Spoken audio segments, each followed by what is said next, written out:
Welcome to the Mike Method. In today's episode, I'm joined by Lisa Dion, international teacher, therapist, author, and founder of the Synergetic Play Therapy Institute. Lisa is a pioneer in the world of play therapy and the creator of Synergistic Play Therapy, a research-informed model that integrates neuroscience, attachment theory, and nervous system regulation. We explore how the same principles that help children heal through play apply directly to the leadership in the workplace. Lisa shares how leaders can become the most regulated nervous system in the room, how to spot when someone's in the wrong seat based on their energy, and why understanding the body's response to stress might be the single most important skill for leading teams effectively. Whether you're a parent, a therapist, or a business leader, this conversation will challenge how you think about behavior, communication, and the role of authenticity in driving high performance. Let's get into it. Lisa, thank you for making time to be on the podcast today. I really appreciate it. Yeah, thank you, Mike, for the invitation. I'm really super looking forward to this conversation we're about to have. Well, me too, because the conversation kind of started in Del Mar, California, just outside of San Diego, and when we first met. And I was fascinated by the work that you have done in the field of play therapy and the theory, one of the key theories that you've created relative to play therapy and children.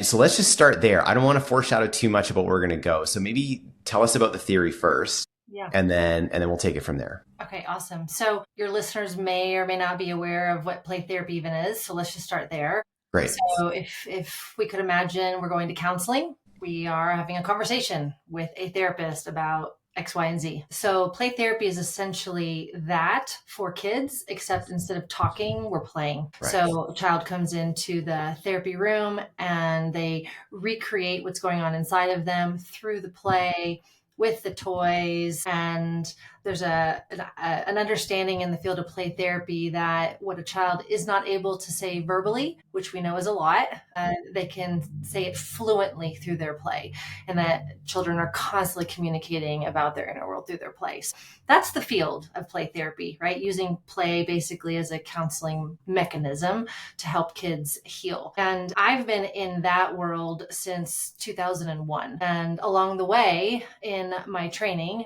had fantastic training, but I started to feel like something was missing. Like maybe we could go at a deeper depth. There were places that I felt like we could go that we were just scratching the surface on.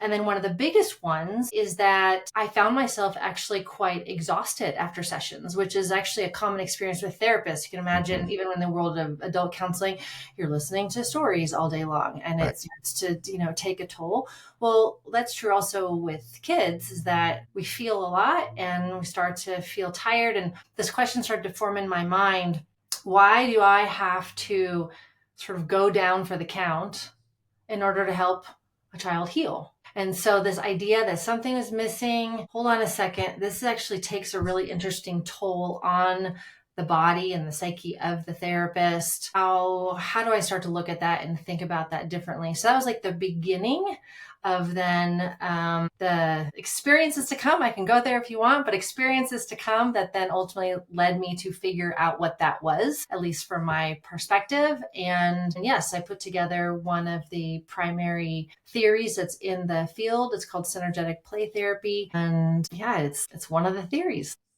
So thank you for first explaining play therapy, so we can start with that understanding. So now your modality, say more about it. So how do you differentiate it from play therapy? Yeah. So just like, if someone were to say, oh, I went and saw a therapist, well, that therapist might have been trained in, there's so many schools of thought. Right. No different than in the world of business. If someone says, I'm a business coach. Okay, well, how many types of training are there? Well, what does that even mean? So saying that you're a play therapist doesn't mean a whole lot, but the basic component of it is I'm the therapist, I'm with the child's playing, I'm facilitating a process, right? So that's just where we're starting from. A lot of the theories that I had studied were that the therapist facilitates the process for the child, which is very different than then there's a relationship or a process that's also happening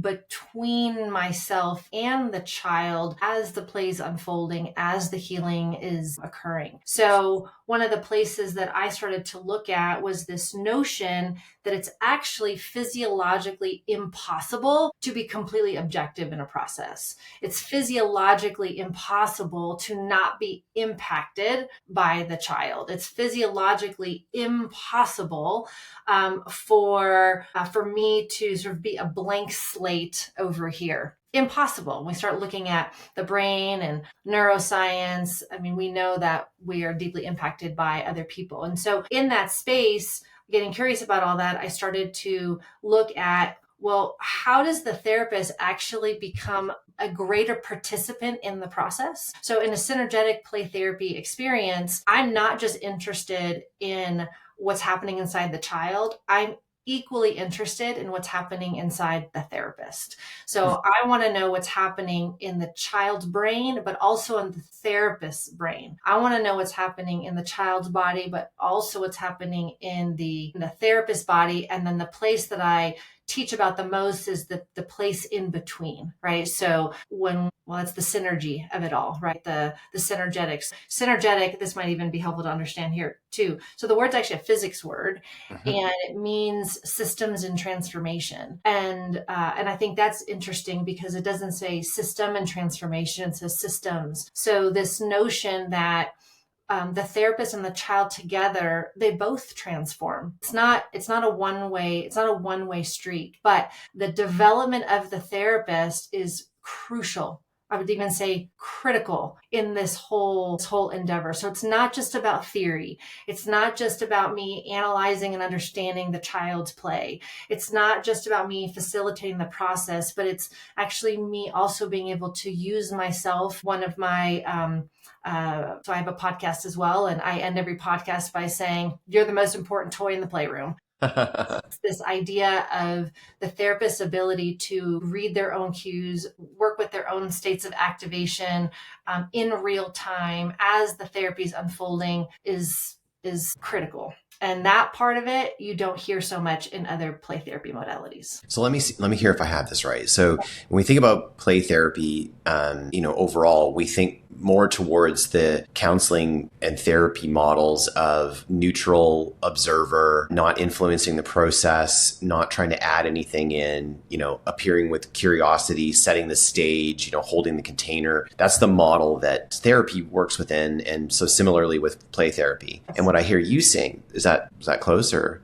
No, that's right. Yeah. Okay. And so what I hear with synergistic play therapy is you saying, well, no, like you aren't neutral. Like even if you think you're neutral, if we think about how much of communication is nonverbal, just the act of the child being able to see you, even if you're trying not to respond, they're subconsciously witnessing micro cues, expressions, posture, changes in heart rate, breathing, eye contact, like all those things are observable by the child. And if we pretend that they don't exist, then we're missing out part of the therapy, which is the therapist understanding how the experience of the child is actually affecting them in the room, and to honor the fact that they are having a response or reaction to that. They do have feelings and thoughts that are coming up, and they aren't separate and distinct from the child and to be kept away from the therapy session. They're actually a key part of the learning of the therapy session. Yes. And the more that the therapist is willing to accept that, yes, I'm assuming the more authentic and the better the relationship will be with the child and the better the play will be. Is that Totally. What I hear you saying? Okay. And when I teach, I unpack that according to the brain. Okay. So even the implications for I'm feeling something and I'm pretending that I'm not. Okay. Implications for that for the child. Remember I said that I was having this feeling that we could go deeper? Right. So recognizing that when the brain tracks incongruence in the environment, right, that's it. So the child is tracking that, like whether or not they realize it, they're tracking an incongruence. And so you're saying that's holding them back from being able to go deeper. Okay. Yeah. Right. So there's all these little pieces, right? If we were to go through and just unpack, what does this all really, really mean? Right.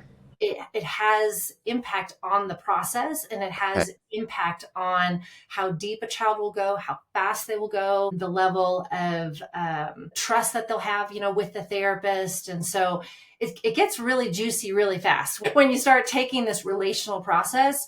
But it's not just nice theory, but when you understand what's happening in the brain, and you understand what's happening in the nervous system, and then you put all that together and you go, got it. That's a new picture of how relationship might look therapeutically. And I would argue that it's not just in the therapy room, it's every relationship, right, that we have.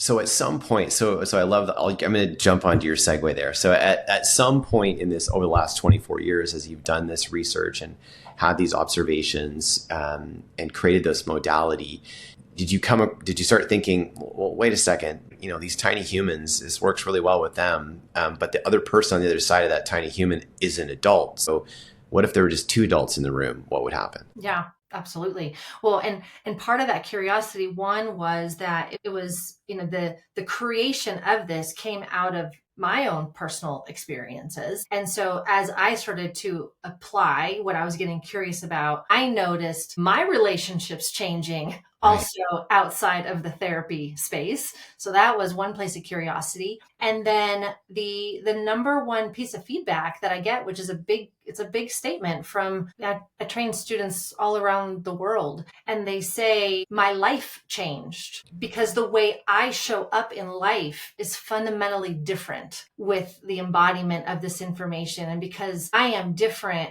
my relationships are different also outside of the playroom. So synergetic play therapy is known as a modality, but it's also known as a way of being. A lot of my students call it that as well, because it just sort of crosses barriers, because it's relationship. So the therapists and the counselors that are using this all of a sudden realize that they're as much as they are thinking they're the healer, they're going in, they're doing the counseling and therapy sessions. They suddenly realize their relationships are changing and they are showing up differently as a result of using this synergistic play therapy approach to being with their patients. Okay. And so there must have been a point at which you said, well, wait a second, if this works with adults in interpersonal relationships, and adults are also working, and working adults are always in interpersonal relationships, why wouldn't this work at work? Exactly. Well, so here's the jump, the segue that happened in my brain, because I look through behavior patterns through the lens of the nervous system. And I look at nervous system activation patterns in the body. And I also look at them in a family system. So for example, recognizing that the family unit could be looked at as one giant nervous system that's trying to equilibrate itself. So when one person's nervous system in the system goes this way, it has to be counterbalanced in the system by someone else's nervous system response. And so this nervous system is constantly, it's this live, organic, really quite incredible. I mean, I don't know if we want to call a family system an organism, but if we want to go with that, for this conversation, where it's constantly trying to find equilibrium. Well, a company is a system, and a company, well, actually, I'll go one step further, going from the family to the classroom, and also beginning to study the classroom setting and realizing the same phenomenons happening in the classroom, where all 25 little nervous systems plus that teacher's nervous system were all doing this beautiful dance together, trying to equilibrate, right? And if you've got, one child, and we can get into different states of nervous system activation if we want to, but just essentially, right, that the nervous system is trying to equilibrate. Well, it's not a big leap to go, well, so is a company. And because I run a company and I have many staff in my company, and this is the lens, it would become a very interesting lens for me to go, well, what if I looked at my own company through the same lens? And then what would that take? And what's my responsibility as the leader of my company? What does it take for me to support this process? And what does it take for me to help my team and help them begin to work with their own internal systems in a new way, a different way? Like, what's my responsibility to that as a leader. So it wasn't like a huge, Like a just bigger, pivot.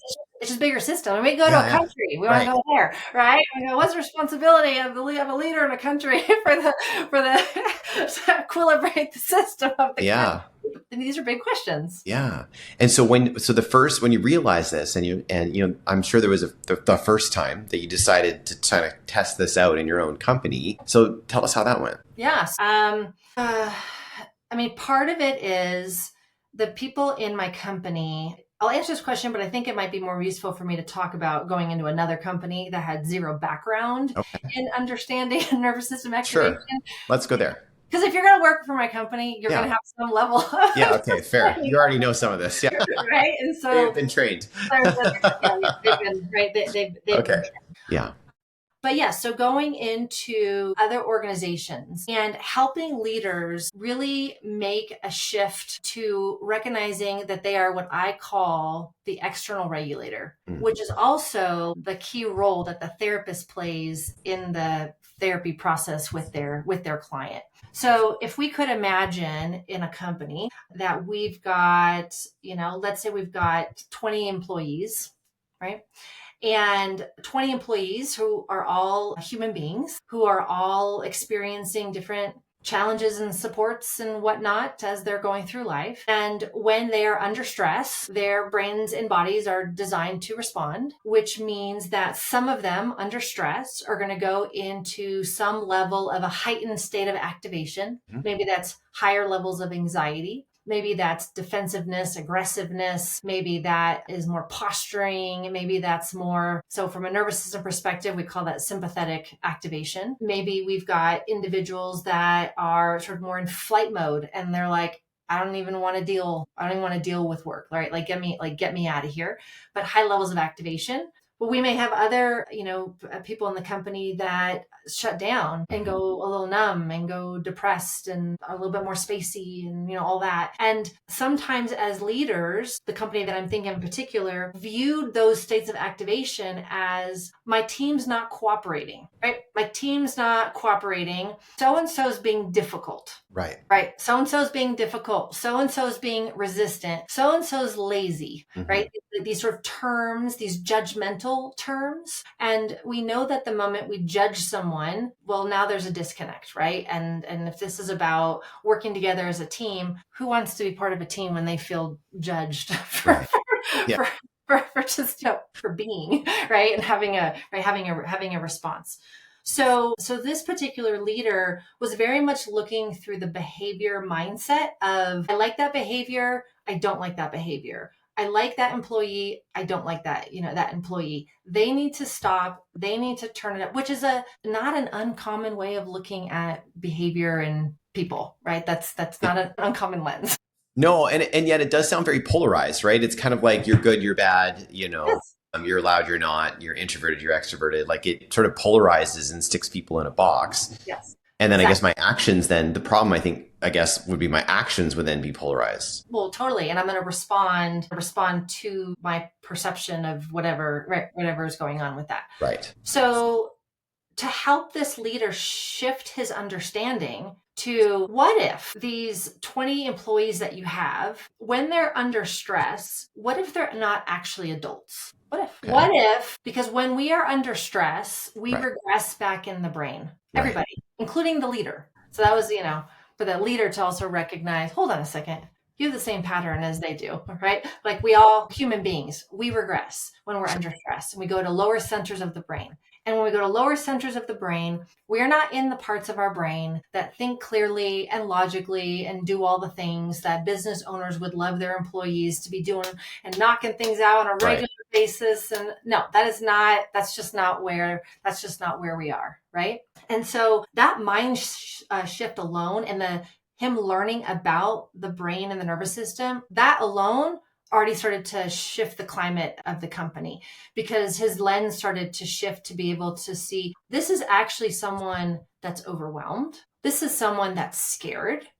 This is someone that is feeling stress for, it could be part of the company's contribution to the stress, could be something else, but it opened up this beautiful place of curiosity. So that was sort of step one. Step two of it is that when we are in relationship, and you actually said this so beautifully, we're designed to pick up on so many nonverbal cues in another human being. Here's a really interesting data point. When we talk about in a second, how much sensory information are we taking in? And sensory information being just external sensory information. But we also have information internally, like, am I hungry? And, my heart rate and all that kind of stuff. We're actually talking about something close to 2 billion bits of sensory data that are attempting to be processed per second. That's a huge amount of information. But what's fascinating about that is that we are consciously aware of about 1% of that. So that means that the majority of what we experience in any given moment is not even on our radar. So we take in so much information. So how this translates is this leader, this company owner, manager, whoever it is interacting with their employee. Their employee is having a hard time. They're stressed out, and they are going to feel that whether they like it or not. The boss is going to feel that way. Yeah. Yeah. Their body, right? Their own nervous system is going to start to respond to the other person's nervous system. And then this is where the really interesting part comes in. And this is why it's physiologically impossible to be an objective observer. Right. Because you're observing and your body's shifting according to what you're observing, even if it's not on your radar. This is this critical moment, because if the person feeling or being in a relationship doesn't like that feeling or doesn't know how to stay connected to themselves in the midst of all that activation, there is a high probability that the response, which is a protective response, is going to be an attempt to change the other person or to shut them down or to fix them or to rescue them or to get them to stop, right? So it's sort of like, Mike, if you and I were having a conversation, or let's say you were anxious about something. Yeah. And I feel that, right? Whether I'm aware of it or not, I feel it. But let's say I don't like anxiety, Mike. Like I don't like it. Yeah. Like I don't like it. I don't want to deal with anxiety right now, right? Yeah. I'm not up for it. I have a high probability to do something to get you to no longer be anxious. Okay. And the idea in this, we could say, is, look, I'm just trying to be helpful. I'm just trying to help you. But it's actually a misplaced help, because it actually has nothing to do with you, Mike. Right. You're trying to help me because I don't know how to stay connected to myself, which, by the way, is actually what you need of me in the moment. Is you need me to stay connected and, yes, register what might be going on for you so that I can be curious about you. Wow, Mike, you're talking here and I'm feeling stuff. What's happening? Tell me more about what's going on for you. So would you then in that moment disclose, I'm feeling anxious? Like if you recognize that it sounded like I was anxious, and then your internal response was you started to feel anxious, would you call out your own feelings at that point, or how would you put that to words? I would say it totally depends on the relationship, right? Okay. And it totally depends on the person and and all of that. Okay. Right? Because someone that may feel really uncomfortable to someone that's not feeling oriented, or so just, it just totally depends on, it just totally depends, right? Mm-hmm. But either way, even if I said nothing, but I just registered something's happening, which cues me, hey, Mike is struggling. So how can I just pause? Okay. Be present with myself because Mike is struggling right now. So maybe how can I take a breath or ground myself just a little bit more? Again, maybe I don't have to say anything, but it moves me from my lower centers of my brain up to my prefrontal cortex, which is where you need me to be in order to actually be helpful to whatever's happening for you. If not, I'm just going to want to jump in and rescue you or shift it or fix it or ignore you or whatever it is. And so there's a piece here for the leader to recognize that team building and the relationships that are happening in the company are far deeper than tasks and to-do lists and hitting goals and that there's a whole other level of communication that's happening below the surface, happening between individuals. In my company, we decide to call this sort of sharing of information, we call it the offering. Okay. because it's me offering you an opportunity to feel what's going on for me. And there are moments where, let's say I'm having a hard time and I'm stepping into a team meeting, and I know I'm just in an interesting space. And Right. I know my team's going to feel where I'm at. And I could pretend like they're not feeling it, but again, they're reading all my cues, so they know. There have been many times where I've stepped onto that call and I have said, "Hi everyone, welcome to the meeting, whatever. Before we begin, I just want to let you know that I know that you're feeling my offering. I'm a little bit on the struggle bus, and as a result, I know that you're feeling something from me. Please know that it's not about you. It's something in my personal life. You are welcome to take that on if you want or not, but it's me owning as a leader. I know that I'm impacting you right now. I know whether it's through my pacing, my tone, my whatever, I know that you're feeling me, whether you want to or not." And what that has done in my company, and what I've seen that in other companies, the level of trust that emerges from the staff to the leader goes through the roof. It's sort of like, I trust that my leader will take care of themselves and that they will be honest about what's happening in such a way that gives me choice about how to understand what's happening versus defaulting me into, are they mad at me? Mm-hmm. Did we mess up? Did we do something wrong? Why is she upset today? What's going on? And then I've just put my team into anxiety. Right.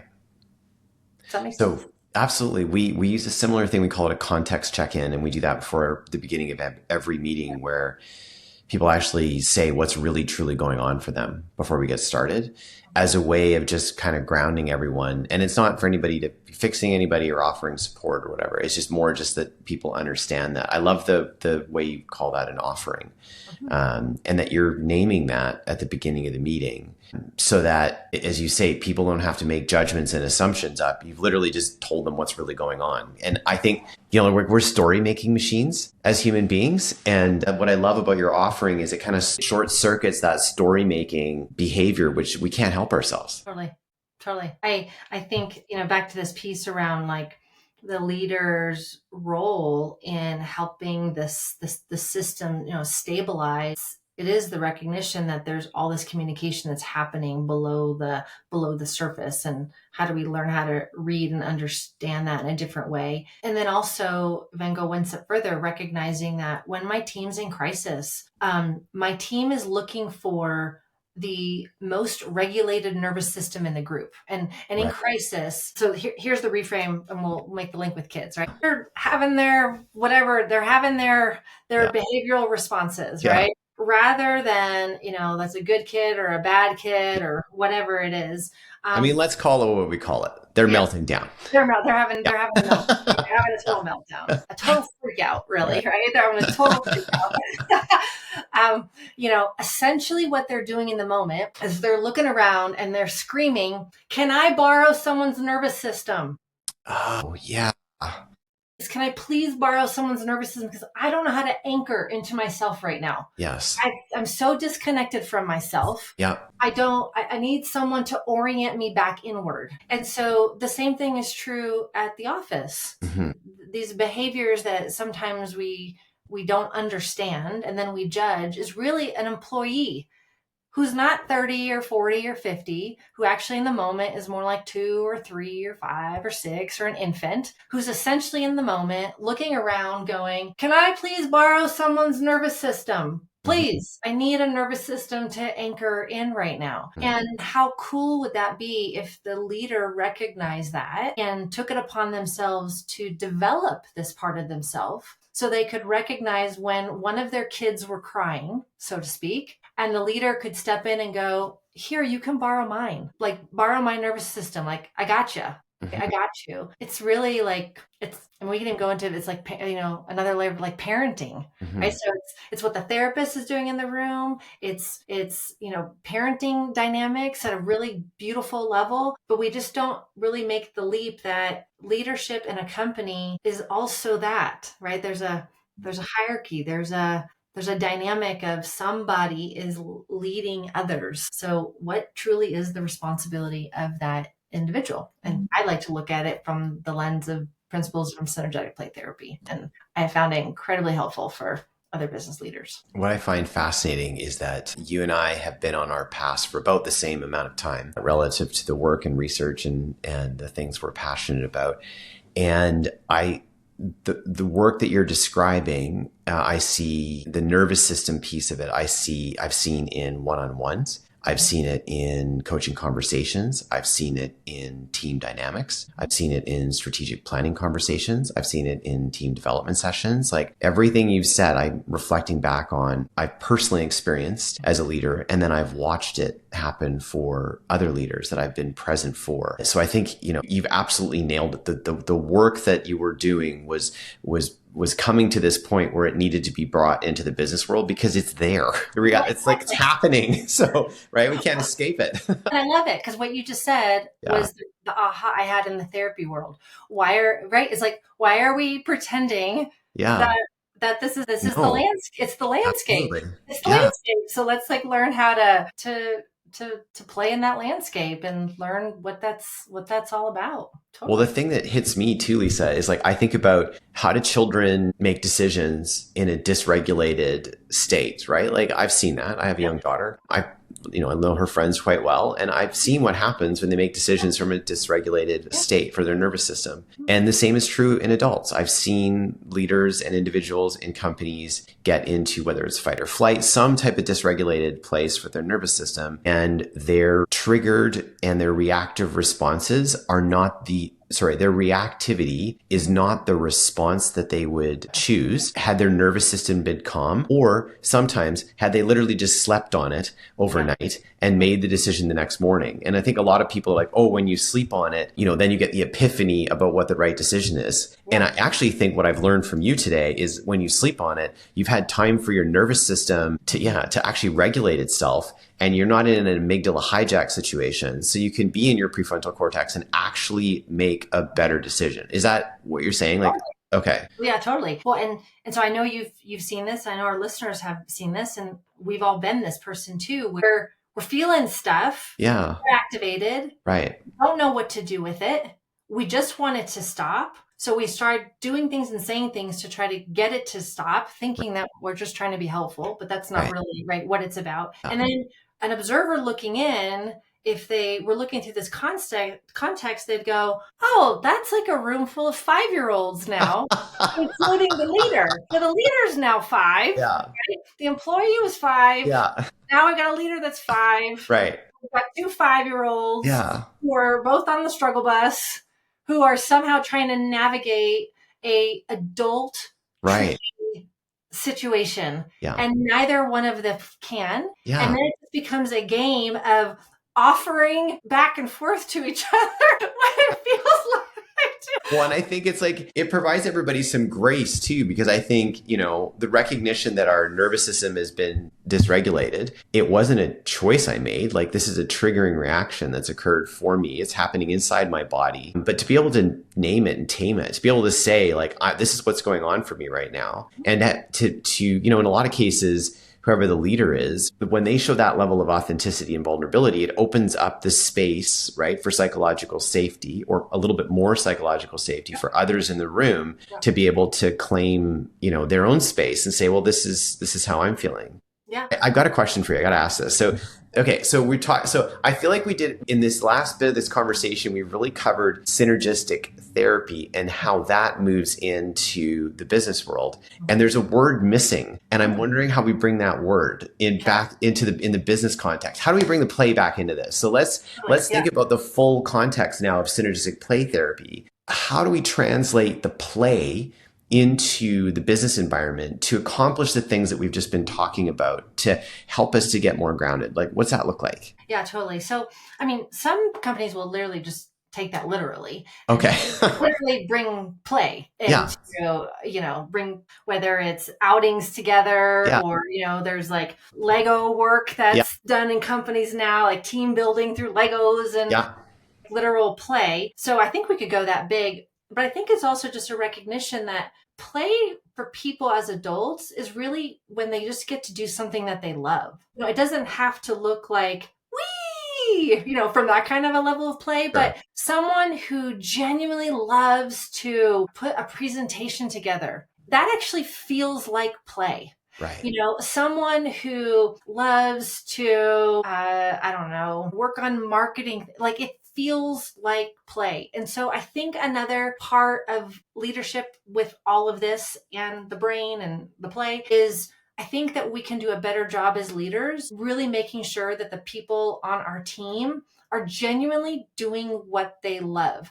Because we also know that when someone doesn't feel like they can be themselves, or when they are doing tasks or they have a job description that's not in alignment with what's most inspiring to them, they are naturally farther back in their brain center, which means you're going to have a higher level of dysregulation. So that's one of the other things that we look at is I look at the dysregulation of my company, not just as a stress response, but as a feedback system for me to let me know who's in the wrong seat. Because when people have high levels of dysregulation, that's a clue to me. Because when someone is playing, doing what they love, it's where their nervous system is most organized and it's where their brain is most organized. So that's what I would say we can take it really literally. Just go have fun with your team. Like just have fun, right? Find ways of just having fun. Right. On a more day-to-day basis, does your team generally get to do the things that they would love to do? Like, do you have the people in place that